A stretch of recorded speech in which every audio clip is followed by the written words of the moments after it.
Hello guys, I'm back with another video. Today I wanted to talk about the types of drug users. No intro, let's just get into it. Category 1, the addicts. Now, the addicts are going to be a category that you'll meet pretty much with any substance that you will do, because people get addicted to everything. It doesn't matter that some of them can say not addictive or harmless. People can still get addicted to it. Some addicts can be quite harmful, some can be quite harmless. Generally, the ones that do the harder substances are going to be more harmful to the people around them because the withdrawals from those are so much worse. Like, for example, you never hear of like za addicts stealing or kind of tricking people to get money so that they can go re-up. But you hear about that with or addicts, right? So just be mindful of which ones you hang around with. How to avoid addiction yourself? Have the voice in your head that tells you, hey, maybe I should not be doing this every day. I should be doing something productive and then rewarding myself with the substance and not just indulging in it non-stop.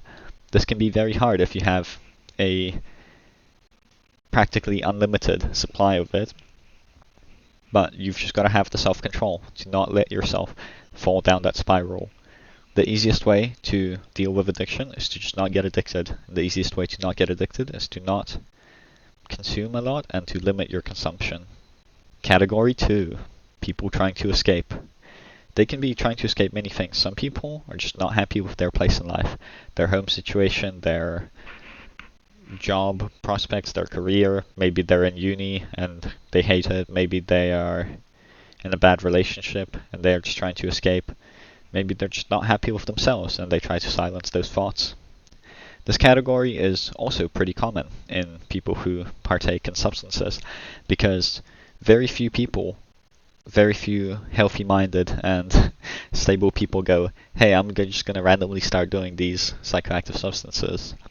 Usually there's a reason. That reason is people try to run away from stuff. It can be quite sad to see people like this.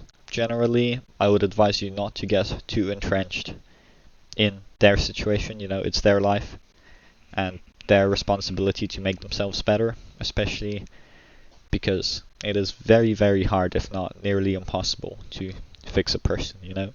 You can lead a horse to water, but you can't force it to drink. However, you can try.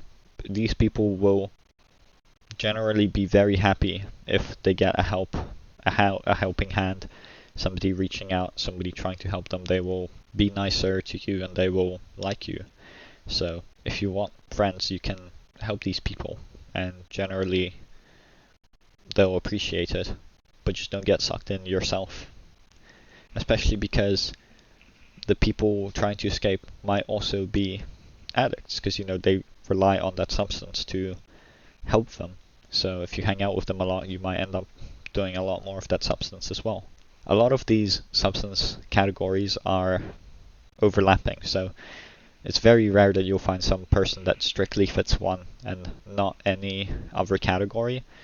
They all kind of share people, if that makes sense. Category 3, the plugs.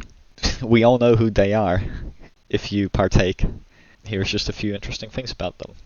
Be nice to the plug, because you never know when you want more things from them, or you never know if they might just tweak out and shoot you or something. There's no reason not to be nice to the plug. They're giving you something that you want. If you're nicer to them, they might even give you more or for a cheaper price. The plugs themselves are also generally pretty chill. This may or may not be because they are the #1 consumer of their own product or some other product, so they're constantly under the influence. A lot of plugs are also addicts, and they start doing this whole thing to fund their own addiction, and so they start reselling a lot more. But they're usually pretty chill and you can talk with them if they're not in a rush. After selling to you, they'll happily stay and talk for a little bit if you don't act suspicious, or they are also dealing with their own stuff. So if your plug is late at replying to you, if they are ghosting, if they're just being weird, don't forget that they're a human too, and most of the time they are a very under the influence human, so don't really expect a lot from them. They're kind of just a person with often a lot of issues who also happen to sell. So don't expect the customer service to be that good, don't expect the reliability to be that good, but they want money, so eventually they'll come back to you. If they're not replying, they probably just want more money, or it's too far of a drive, so offer them more money. Next category, party people. There are good and bad party people, just as any other type of person in life. The good ones are the ones that have a time and place for when they party and treat it as a hobby, and they still enjoy it. They can still go hard, but they don't let it take over their lives. The bad side is the ones that party 4, 5, 6 times a week. Your whole life is just a ever-revolving cycle of going to people's houses, getting fucked up, and waking up the next morning fiending and hungover and not feeling good, and then just repeating it all over again to feel something. It can be a very, very empty lifestyle and doesn't lead you to good places in life because you don't learn anything or progress, unless you're a dealer, in which case it can be very beneficial for your business. Party people will also be the ones that go pretty hard if you meet them. They often just don't care and will do whatever and however much of it is in front of them. It can be very fun to observe somebody absolutely obliterate themselves, if you know what I mean. Make sure that if you want to hang out with these people that you do other things and that they also do other things, Don't hang around the bad side of party people who only party and that's their only personality. It might seem fun and cool, but in reality it's quite an empty and soul-crushing existence. Category number 5, relaxational and recreational users. These people will often be some of the nicest and chill people that you meet in the substance sphere. They are people who use after work or a long day to reward themselves and to help themselves relax. They are the types of people who use for chronic pain or other medical reasons to make their existence and quality of life better. This one can tie into addiction and dependency, but if it's for a medical or chronic pain reason, it's not that bad. Some of these people are also self-medicating and self-therapizing with the substances. For example, using weed as an anxiety medication or using psychedelics to self-therapize. Usually these people are pretty chill and good to get along with. They also have a pretty consistent supplier. Next category, the scholar. These are the types of people that do everything just because they want to know what it's like. They aren't necessarily addicted or are a party person. They're much more likely to be the type of person who just has an ever-revolving door of chemicals that they ingest to see what they're like and to find something that they really like.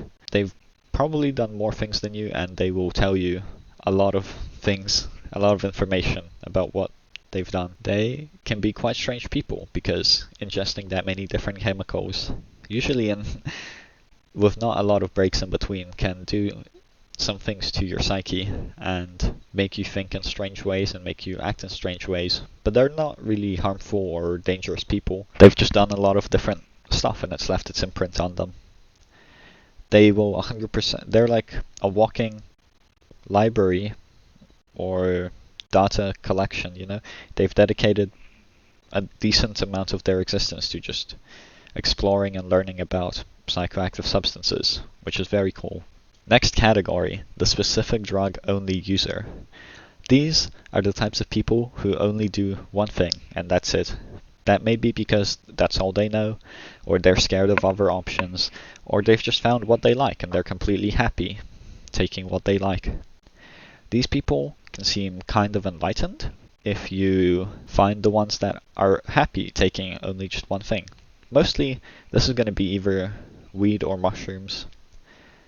The people who are happy perfectly happy just smoking and they don't need anything else, or the people that do mushrooms every month and then they don't need anything else, they can seem kind of enlightened, and it's like, it's a very good ending for the substance user. Out of all the categories you could choose to end your journey in, this one would probably be one of the best. Some of them can be scared of trying other substances. This is like the other side of the coin.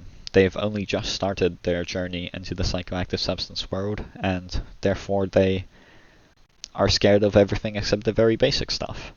So they only do one thing, for example, smoke. Or drink. Next category, the people who only drink and look down on other things.